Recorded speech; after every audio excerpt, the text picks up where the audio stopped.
Hola, ¿qué tal? Esto es, como todas las semanas, Resumen Latinoamericano TV, que emitimos desde Latinoamérica para Latinoamérica, por supuesto, y para todo el mundo. Y hoy vamos a hacer un programa dedicado un poco a hablar de todas las situaciones que nos están afectando y que de alguna manera nos obligan a pulsar el debate y a tratar de evitar caer en los discursos maximalistas, pero tampoco subestimar lo que está ocurriendo en el continente y en el mundo.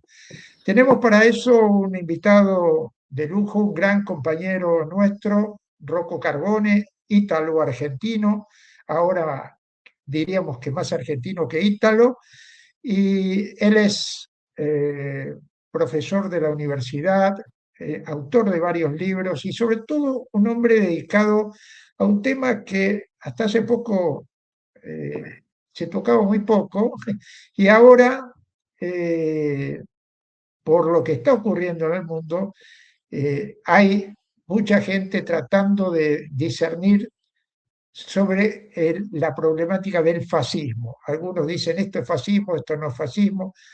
Rocco tiene una posición muy clara en ese sentido y por eso hoy vamos a hablar de algunos temas con él.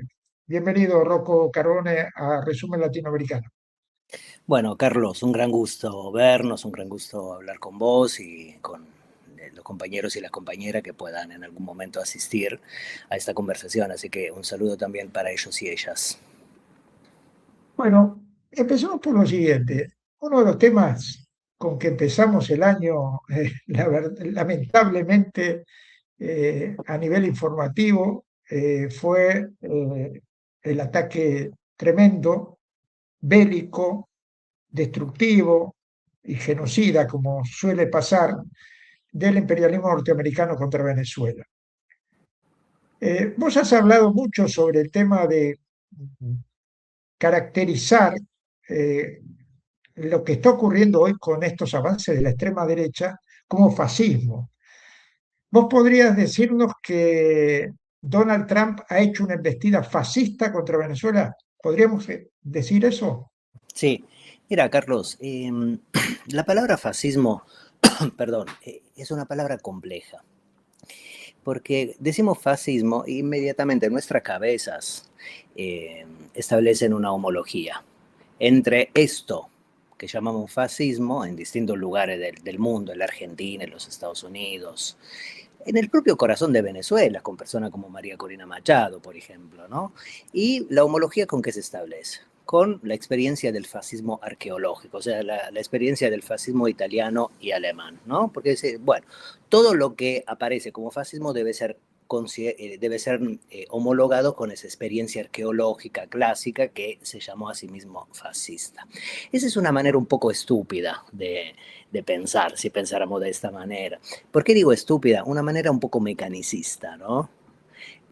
Algo que aparece en el siglo XXI, si no es casi calcado igual a la experiencia europea del siglo XX, entonces no se puede comparar. Quiero decir, si Milei es pilífero y Mussolini es pelado, son dos cosas distintas, porque como Mussolini era pelado y este tiene mucho pelo, entonces no se pueden comparar. Esa es una manera mecanicista de entender la historia. La historia, cuando digo historia, no me refiero a esa disciplina que guste más, guste menos, estudiamos en la universidad, en la escuela, etc. Cuando hablamos de historia, hablamos básicamente de la política abierta en el tiempo. Esa es la historia, la política empalmada con la temporalidad. El poder fascismo, lo que llamamos fascismo, es un poder transhistórico que forma parte de la historia del occidente cristiano y que es anterior a la experiencia del fascismo de Mussolini o del nacionalsocialismo de Hitler. Mira, si uno lee un texto viejo de Marx, por ejemplo, el 18 Brumario de Luis Bonaparte, ese texto que empieza preciosamente con que la historia siempre se repite dos veces, una vez como tragedia y una vez como farsa, ahí vemos que Luis Bonaparte, sin definirse como fascista, ni Marx lo define como fascista, tiene una operatividad fascista. ¿Cuál es la operatividad fascista esencial? Que el fascismo es un poder que no puede tolerar a nadie que no se le parezca. Entonces, si esto que decimos rápidamente se acepta, efectivamente lo que ha pasado en Venezuela, en la República Bolivariana de Venezuela, hará un mes se puede efectivamente entender como una incursión del imperialismo en su fase fascista. ¿Por qué digo esto? Porque el presidente Fanta, el presidente Trump, lo decimos a propósito en mexicano, en caraqueño, hizo una incursión en Venezuela, en Caracas, y se llevó al presidente constitucional de la República Bolivariana de Venezuela. ¿Y por qué se lo llevó a Estados Unidos?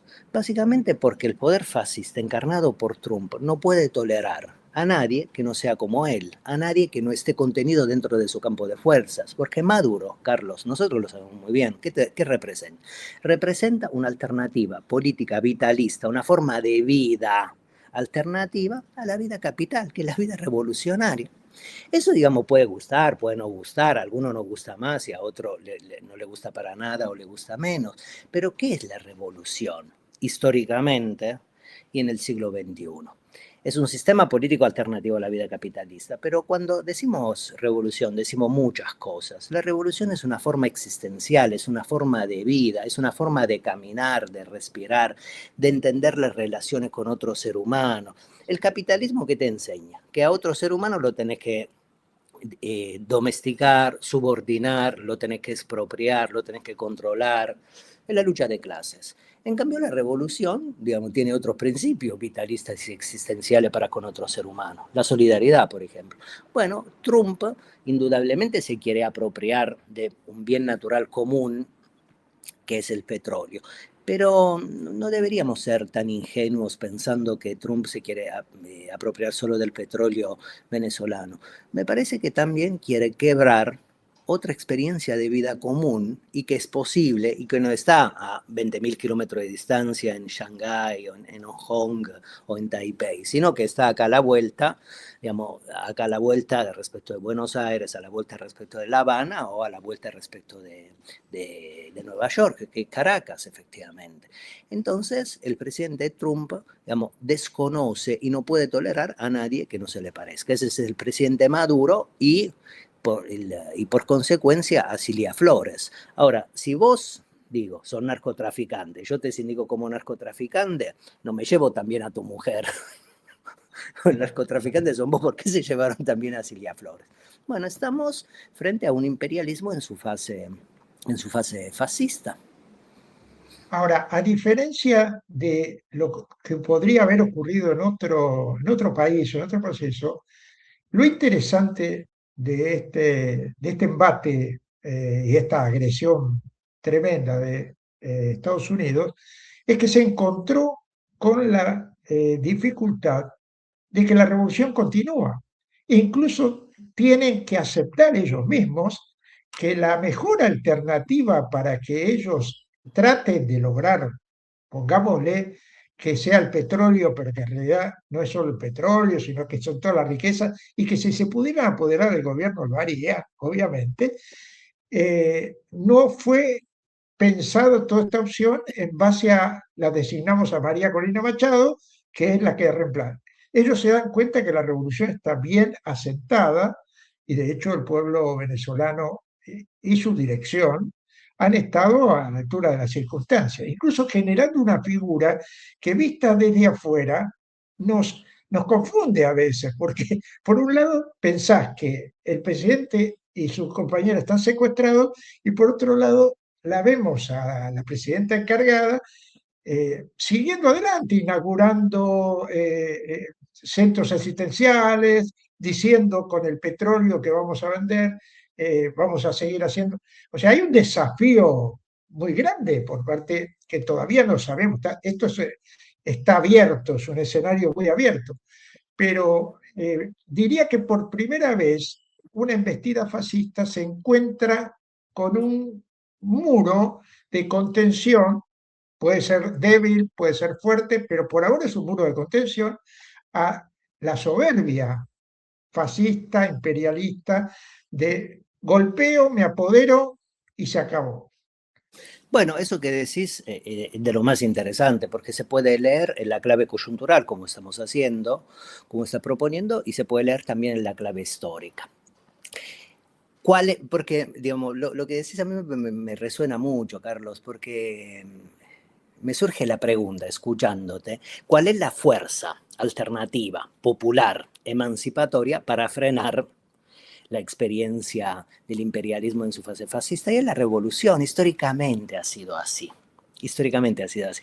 Y de eso que decís, digamos, de eso que lees de manera coyuntural, nosotros y nosotras deberíamos sacar una conclusión de lucha política. Porque esta conversación, vos me presentaste como profesor, yo lo acepto, ese es mi laburo. Es un trabajo posible como ser verdulero, pero esta conversación no es una conversación teórica, es una conversación política. A nosotros nos interesa la vida de las ideas, la vida histórica, para resolver los entuertos, las dificultades, los dolores que tenemos en la vida política actual de nuestro presente. Bueno, la lectura coyuntural que hacías tiene una larga trascendencia de sabiduría y de saberes históricos, porque efectivamente el fascismo en el siglo XX fue subordinado, fue limitado por una experiencia revolucionaria, fue la experiencia soviética, con el ejército rojo que efectivamente entró a los campos de concentración y liberó a esa humanidad que se podía rescatar y que no había sido desaparecida o muerta del campo de concentración. Y hoy en día es de nuevo la revolución, digamos, que esa magna idea que puede frenar esas fuerzas tanáticas, el mal radical.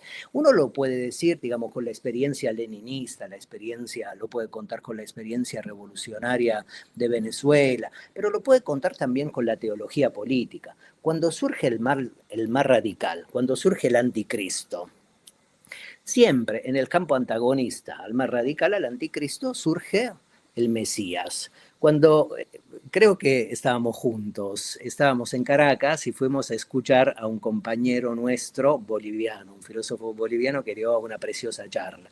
Y Batista, no Rafael recuerdo Montes, la... ¿Cómo? Rafael, Sí, Rafael sí, Montes. exactamente. Y él dio una definición preciosa de la figura del Mesías. ¿Quién es el Mesías? No es Jesús, que nació en la actual Palestina, sino que es el pueblo organizado. Bueno, ¿qué es la revolución? Es el pueblo organizado que imagina una alternativa y quiere desplazar a la clase de la gran propiedad del Estado. Bueno, la revolución en Caracas, que es siempre un poder mayor que rebasa a una persona, porque la revolución bolivariana fue Chávez, es Maduro, es Cilia Flores, pero también el Delcy Rodríguez, Jorge Rodríguez, el PSUV y el movimiento popular, el movimiento emancipatorio popular. Bueno, frente a la incursión de Trump en Venezuela, que se llevó efectivamente secuestrado al presidente y a su compañera, que además es un personaje político principal de la política venezolana, la revolución resiste efectivamente para seguir gobernando ese país. Y el propio Trump, el propio imperialismo en su fase fascista lo sabe, porque dijo, María Corina Machado no puede ser emplazada en Miraflores, puesto que no tiene no tiene un soporte popular. Si no lo tiene María Corina Machado, ese soporte popular, es porque lo tiene la experiencia bolivariana. Y de esto que podemos sacar en conclusión, que las últimas elecciones, esas elecciones que fueron tan vituperadas, tan criticadas por el occidente liberal, tanto en Estados Unidos como en Europa o en América Latina, son elecciones que de trucho no tienen absolutamente nada, porque si María Corina Machado, que según la reacción ganó las elecciones, hoy en día no puede gobernar porque no tiene soporte popular, no tiene apoyo popular, es porque ese apoyo popular lo tiene la revolución, el proceso revolucionario, porque efectivamente se ha legalizado con las últimas elecciones. Y me parece que Delcy Rodríguez, como presidenta interina y el espacio revolucionario, logró mantener la institucionalidad y eso es importante.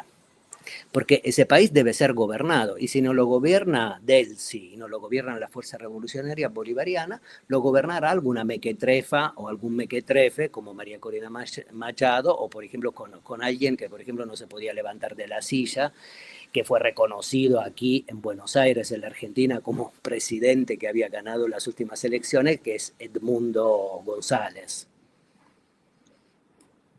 Nos vamos al otro andarivel, vamos a la Argentina, vamos Bueno, a nuestro país, donde no tenemos una dirigencia revolucionaria, tenemos un avance muy potente del fascismo a través de una vía que no es, para llegar no es la vía de la violencia, es la vía electoral de la democracia burguesa. Después la violencia viene después, obviamente, en toda la práctica de programas económicos, de represión. Y tenemos a la vez un pueblo o un pueblo dividido en varias fracciones donde una parte apoya esa experiencia fascista, esté confundida o no, esté desconcientizado o no, y otra parte está eh, como en un limbo de ver cómo se puede anteponer a esto que le está costando mucho a nivel de desarrollo humano. O sea, tenemos una gran porción de la población realmente en el límite de la extrema pobreza, pasando hambre, y tenemos otro sector que se va a Cancún, se va a Miami, haciendo dinero o viviendo de la tarjeta. Eh, ¿Cómo ves que se puede, digamos, plantearse a un año ya de la renovación electoral presidencial la posibilidad de avanzar contra esta experiencia? Vos en un artículo que escribiste, bueno, has escrito varios para Resumen Latinoamericano y para la letra Ñ, que es donde te leemos habitualmente, hablas de la insurrección. Yo coincido totalmente con ese planteo. Ahora, ¿ves posibilidades de insurreccionarse contra esta perversidad que estamos viviendo? mira, Carlos, también son preguntas complejas. No lo digo realmente para tratar de salir del andarivel en el cual No, no, para estamos, debatirlo. estamos nadando, pero la palabra insurrección debe ser considerada, forma parte de nuestra historia política, forma parte de nuestra tradición, forma parte de lo que somos y de dónde venimos. Ahora, que la misma problemática que se puede constituir alrededor de la palabra revolución. Revolución no hay una. No hay una manera de hacer una revolución. Hay distintas modalidades en función de las singularidades nacionales. En la Argentina la singularidad nacional es el peronismo, te guste más o te guste menos. Entonces, por ejemplo, una insurrección argentina no podría ser homóloga o igual a una insurrección en Petrogrado o una insurrección en Sierra Maestra, Pico Turquino, Habana, Cuba. Cada país debe imaginar y pensar cuáles son las formas propias, posibles de la revolución, de la insurrección. Una insurrección posible, por ejemplo, es una insurrección armada. Eso lo vimos en los años 70, en Europa, en algunos lugares de Europa, incluso en Estados Unidos, por ejemplo, con un grupo que ha vuelto a resurgir, como los Black Panthers, ¿no? Las Panteras Negras. En Cuba, por ejemplo, con el movimiento 26 de julio. Ese es un tipo de insurrección. Pero hay otro tipo de insurrecciones. Eh, hasta democráticas, que por ejemplo interrumpen el flujo libidinal del capital. Una insurrección es un paro general. ¿Qué es una insurrección?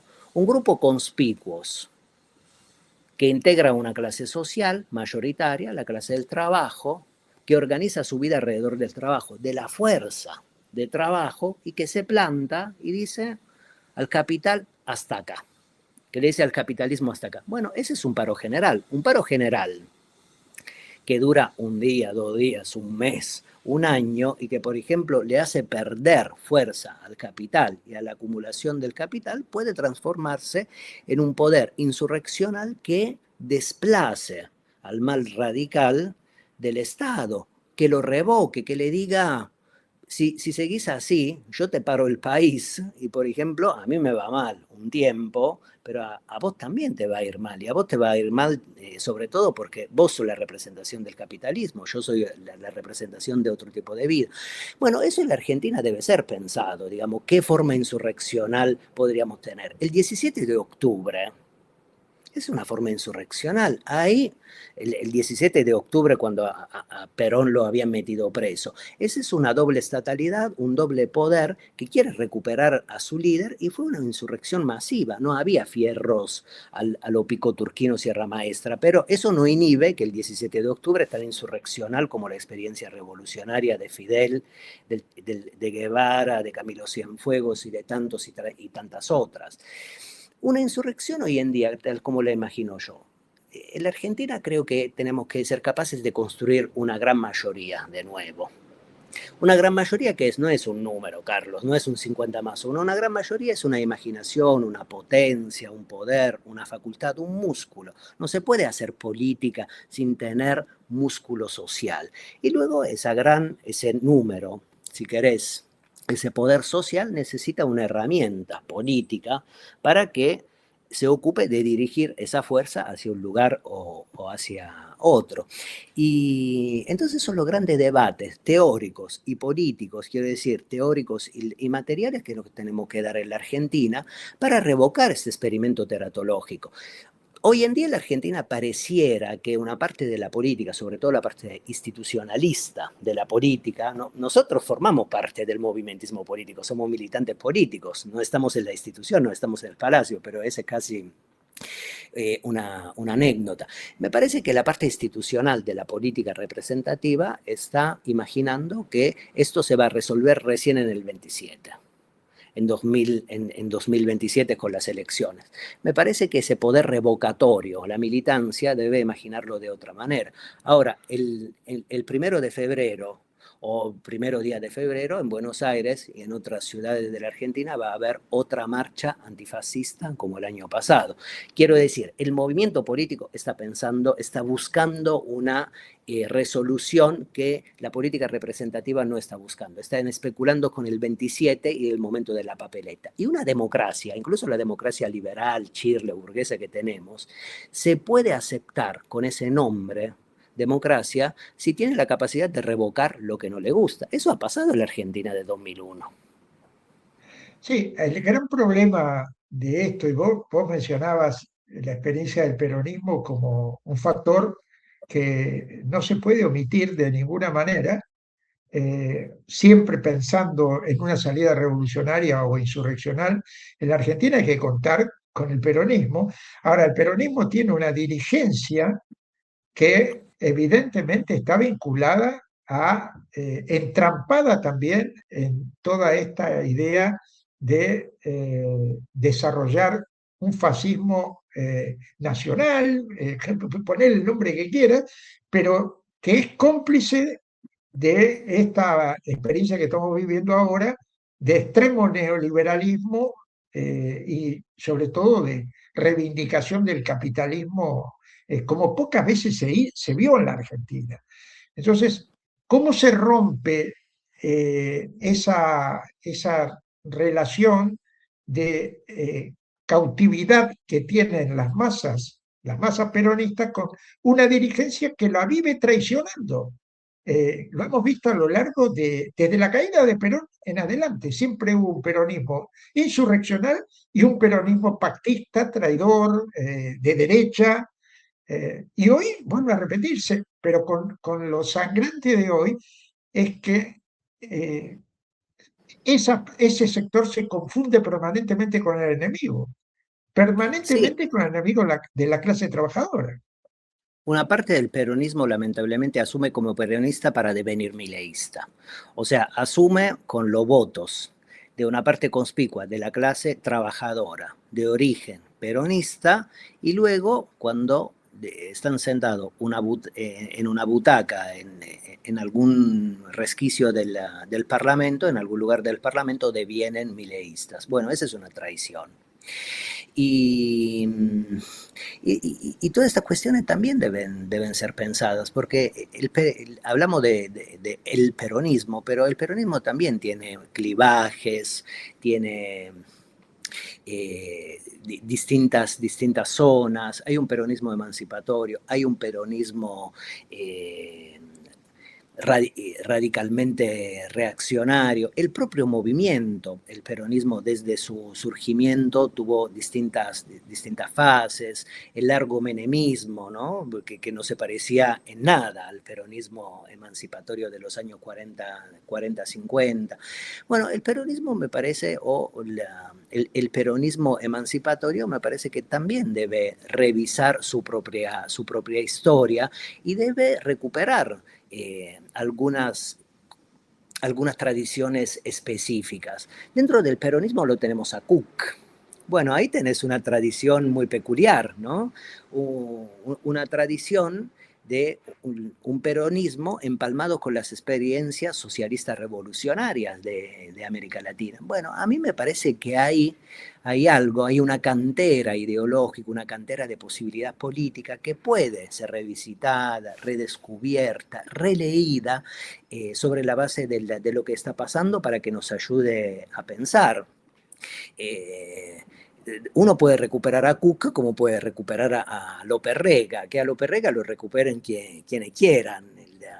Digo, hago la mención de Cook efectivamente porque hay un peronismo revolucionario que se acercó al corazón de la revolución en el momento de los 70 en la Argentina. Bueno, esa tradición está entre nosotros y nosotras. Y esa tradición me parece que es lo opuesto a la traición, efectivamente, de muchos que se dicen peronistas, muchos que asumen como peronista y al día siguiente se cambian de poncho como uno puede cambiar efectivamente de taza de café. Voy a ir terminando, pues se nos va el tiempo. O sea, en esa idea de armar una gran mayoría, obviamente, supongo que estás pensando en incluir desde ese peronismo revolucionario, que obviamente abreva en Cook, o en Hernández Arregui, o en Scalabrini Ortiz, para dar distintas líneas históricas de ese peronismo, con una parte importante de la izquierda eh, revolucionaria o de esa izquierda que hoy no encuentra partido, pero que sí lo vas a encontrar en el 50 aniversario del golpe militar de la dictadura, o lo vas a encontrar en la marcha contra la reforma laboral, pero que están con francotiradores buscando, digamos, esto que vos decís, armar la gran mayoría, que es un desafío, pero que debemos, me parece, esforzarnos en construir para que no sigan gobernando los Milei de por vida, porque nada indica hoy que Milei no gane la elección o que los Milei o los que suplanten a los Milei ganen la elección del 27 si no se arma esa mayoría. Sí, depende menos de ellos que de nosotros que ganen o no. Ellos pueden intentarlo, tendrían efectivamente todas las condiciones para hacerlo, pueden tener el deseo efectivamente de volver a conducir el país, pero su deseo, si se choca con el nuestro, efectivamente podemos revocarlos o constituir una alternativa.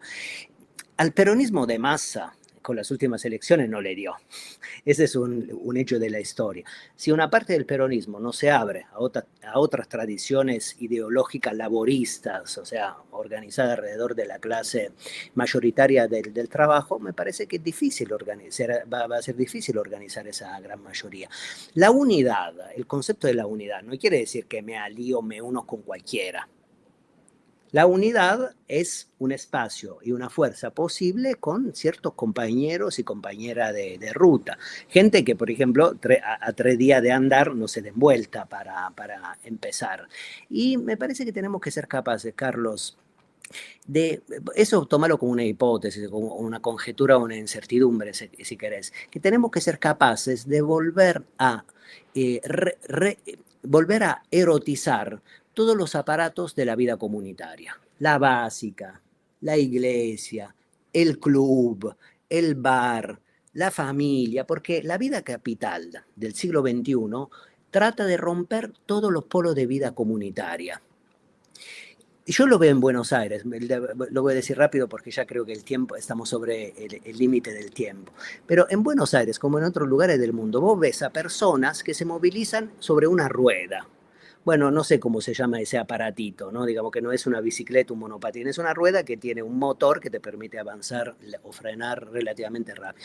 Uno mira esto y si lo politiza, ese es un ideologema del capitalismo. El capitalismo conduce en el siglo XXI a una persona a devenir individuo. El auto, el autito clásico, esa es una vida módica, una forma módica de vida comunitaria, porque podía ir una familia, un grupo de amigos. Ahora, digamos, una persona, un medio de transporte. Bueno, me parece que el campo de la emancipación, el campo nacional y popular, tenemos muchos aparatos que afirman la vida comunitaria. Una básica, un local, un partido, un movimiento, una iglesia, un bar, un club, son formas de vida comunitaria. Bueno, para construir poder colectivo, una gran mayoría, tenemos que ser capaces de erotizar los lugares clásicos de donde venimos y no pensar en los aparatos del capitalismo digital y cómo luchamos ahí, ¿no? Qué sé yo, estúpidamente las redes sociales. Reerotizar de donde venimos y lo que tenemos. Un grupo, por ejemplo, de jubilados en un barrio. Todas las formas que implican estar con otro, vivir con otro, pensar con otro y construir poder y luego ampliarlo. Juntarnos, discutir, debatir y organizarnos. Esa sería Exacto. un poco. Y unirse con quien se quiera unir, no la unidad a tontas y a locas con cualquiera. Eso no es unidad. Eso es amontonamiento, siempre lo dijimos.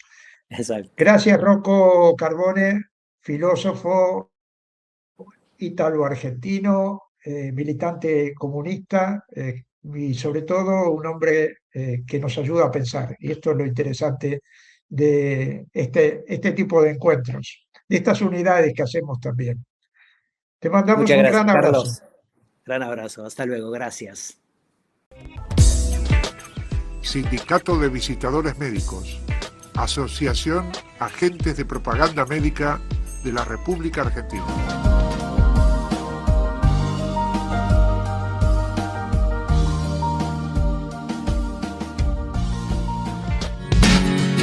Asociación de Trabajadores del Estado, Central de Trabajadores Argentinos.